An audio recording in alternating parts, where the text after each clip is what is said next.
Hi hello groovy people, weekend బాగా enjoy చేస్తున్నారా? 3 days holidays వచ్చాయి కదా, and this is my most favourite day year మొత్తంలో. ఇంకేమై ఉంటుంది, ఇట్స్ మై బర్త్డే. ఈరోజు పొద్దున్నే లేచి, కరెక్షన్, లేవలేదు, మా అమ్మ లేపింది.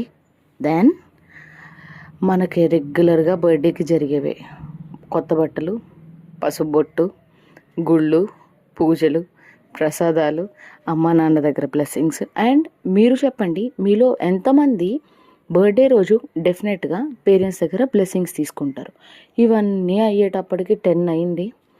టిఫిన్ ఇవాళ ఇడ్లీ విత్ కొబ్బరి chutney, and this is my favourite.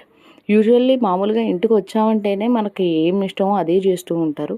And స్పెసిఫిక్గా ఇలాంటి రోజుల్లో అయితే డెఫినెట్గా అన్నీ మనకు నచ్చినవే ఉంటాయి. చిన్నప్పటి నుంచి నాకు బుట్టలు అంటే చాలా ఇష్టం. నేను ఎన్నిసార్లు మార్చి కొన్నా సరే డెఫినెట్గా నా ఇయర్ రింగ్స్లో ఒక పెయిర్ ఆఫ్ బుట్టలు డెఫినెట్గా ఉంటాయి. And this is my bracelet. So ready అయిపోయాను, కేక్ కట్ చేయించారు. యాక్చువల్లీ ట్విస్ట్ ఏంటంటే, మా మమ్మీ రాత్రి 11:30 వరకు నాతో కేక్ కట్ చేయించాలని వెయిట్ చేసింది. పాపం నిద్ర వచ్చేసింది. మళ్ళీ లేచి చూసేటప్పటికి 1:15 అయిందంట.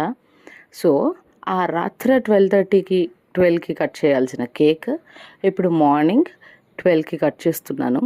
ఈవినింగ్ అలా టెంపుల్కి వెళ్ళేసి శివుని చూసేసి అండ్ డిన్నర్కి వచ్చేసాం. మా అన్నయ్య, నేను, మా అమ్మ, daddy. And this is my complete day. అప్పుడే అయిపోయిందా అనిపిస్తుంది. మళ్ళీ 1 year వెయిట్ చేయాల్సి వస్తుంది. కానీ బర్త్డేకి ఏజ్ పెరిగిపోతుందన్న బాధ కూడా ఒకటి వస్తుంది. ఇంకా ఎన్నో కబుర్లు చెప్పుకుందాం.